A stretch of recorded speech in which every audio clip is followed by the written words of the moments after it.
Assalamualaikum warahmatullahi wabarakatuh dan selamat pagi. Hari ini kita belajar bahasa Indonesia ya, tentang teks pidato. Yang akan kita pelajari nanti tentang isi teks pidato, menyusun teks pidato, dan menyusun teks pidato. Nanti di akhir dari materi ini Ibu akan kasih contoh video teks pidatonya. Nanti kalian bisa lihat ya. Oke, yang pertama kita akan belajar tentang mengenal teks pidato. Apa itu pidato? Nah, pidato itu merupakan sebuah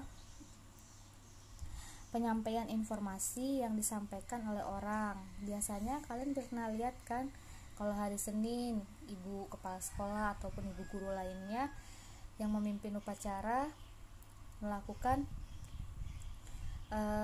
pembicara di depan. Nah, itu berarti merupakan ibu tersebut menyampaikan teks pidato. Itu yang disebut dengan teks pidato. Jadi menyampaikan informasi kepada khalayak banyak atau kepada orang banyak dengan membaca teks, ataupun kalau misalnya dia sudah hafal atau sudah merencanakan semuanya, tidak perlu pakai teks lagi. Nah, kegiatan pidato itu, teks pidato dibagi menjadi dua, yaitu ada yang teks resmi dan tak resmi.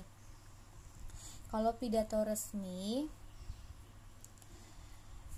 biasanya dijumpai saat upacara bendera, pada pidato peringatan hari Maulid, hari dan hari-hari besar lainnya, seperti yang Ibu bilang tadi kan, contohkan saat upacara. Kemudian pidato tidak resmi misalnya seperti penyampaian pada saat acara keluarga, resepsi pernikahan, sambutan ulang tahun, atau acara-acara kayak 17 Agustus, syukuran. Itu dia pidatonya tidak resmi. Kemudian ada ciri-ciri pidato. Ciri-ciri pidato yang pertama, menggunakan bahasa resmi yang baku. Nah, menggunakan bahasa yang resmi dan baku itu contohnya misalnya dia menggunakan bahasa Indonesia yang mudah dimengerti, mudah dipahami, berbentuk komunikasi satu arah dan tidak ada feedback. Artinya di sini dia menyampaikan apa yang dia menyampaikan, segala sesuatu dengan satu arah dan tidak ada feedback. Tidak ada feedback maksudnya tidak ada umpan balik, tidak ada tanya jawab antara pidato yang pidato dengan yang mendengarkan. Cukup kita mendengarkan saja. Kemudian biasanya disediakan tempat khusus seperti podium atau mimbar. Misalnya di sekolah pasti biasanya ibu gurunya naik di tangga kecil kan, atau ada podium yang ada mic-nya. Terus menggunakan materi aktual atau yang ditentukan.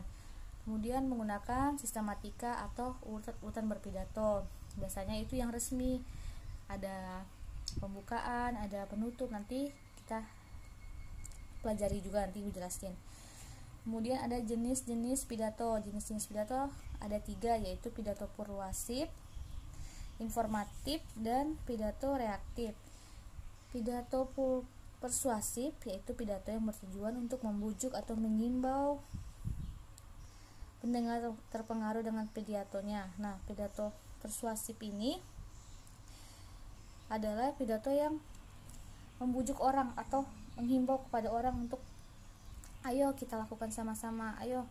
Biasanya itu terdapat di akhir pidatonya, kesimpulannya, marilah kita jaga lingkungan ini, atau pada di akhirnya nanti marilah kita sama-sama membersihkan lingkungan agar lingkungan ini tidak kotor. Nah, itu adalah pidato yang mengajak atau membujuk yang disebut dengan pidato persuasif. Kemudian ada pidato informatif. Pidato informatif yaitu pidato yang bertujuan menyampaikan informasi atau ada acara-acara penyuluhan, pidato sambutan peresmian atau acara kenegaraan. Nah, pidato informatif ini adalah pidato yang isinya tentang penyuluhan. Kemudian ada pidato reaktif. Reaktif ini bertujuan untuk menghibur pendengarnya. Pada pidato reaktif ini contohnya seperti pidato acara sambutan ulang tahun atau pidato penempatan rumah baru. Biasanya ada sambutan-sambutan, misalnya di acara-acara ulang tahun teman ada yang meng-MC, itu berarti dia sedang berpidato untuk menghibur anak-anak yang datang. Kemudian Halaman 56, menyusun teks pidato. Nah, dalam menyusun teks pidato kita harus tentukan dulu nih jenisnya apa, dia resmi atau enggak.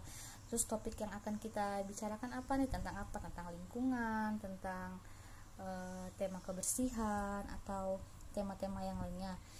Nah, kemudian seperti Ibu bilang tadi, di teks pidato itu pertama ada pembukaan. Pembukaan itu bisa berisi salam pembuka seperti selamat pagi, assalamualaikum. Terus kemudian memberi ucapan penghormatan, misalnya seperti kepada yang terhormat, siapa ibu kepala sekolah, ibu guru, teman-teman. Terus ucapan syukur kepada Tuhan yang telah melimpahkan rahmat kepada kita. Kemudian isi pidato. Isi pidato ini adalah bagian inti dari suatu pidato. Jadi apa yang kalian mau sampaikan di pidato itu terletak pada bagian isi. Nanti kalian jelasin aja apa yang kalian mau sampaikan, terutama misalnya apa pidatonya tentang kebersihan. Nah, kebersihan merupakan sebagian dari iman. Kita sebagai manusia harus menjaga kebersihan dan seterusnya. Nah, itu merupakan bagian isi, bagian yang akan kalian sampaikan sebenarnya. Lalu ada penutup pidato. Penutup pidato di sini berupa simpulan seperti yang Ibu sudah jelaskan di awal. Misalnya, kalian mengajak orang untuk ayo sama-sama kita menjaga kebersihan, ayo sama-sama kita membuang sampah pada tempatnya. Kemudian permintaan maaf.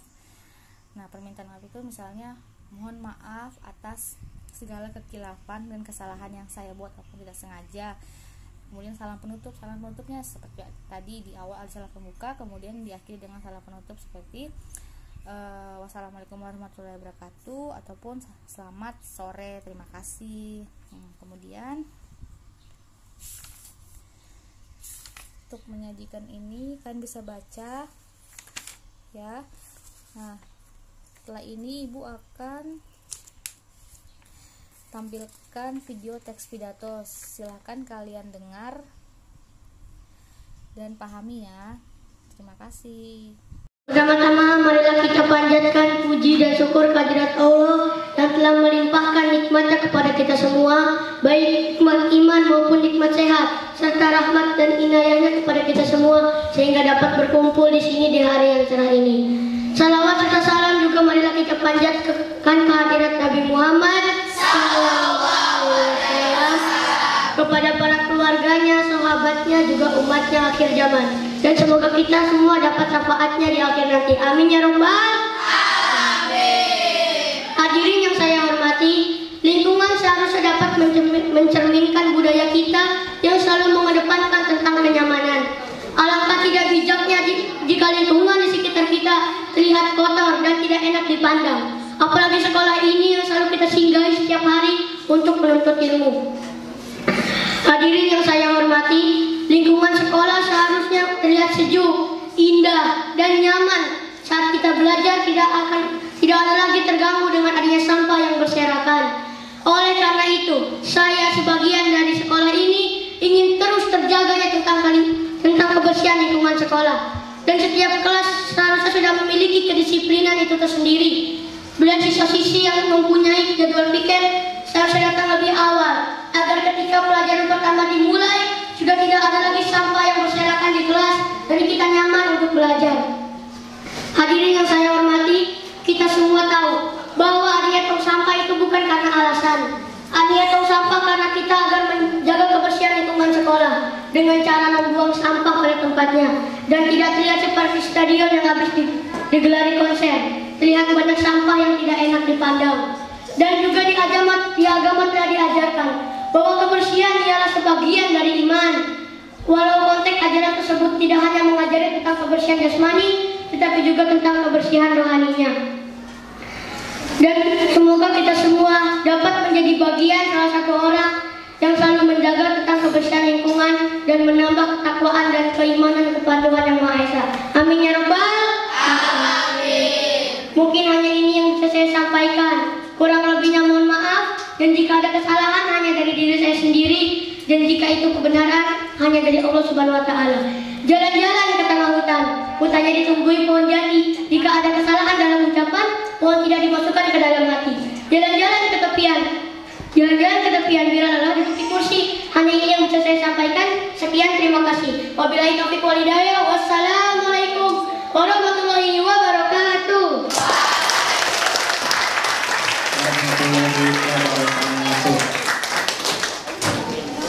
Ya, selanjutnya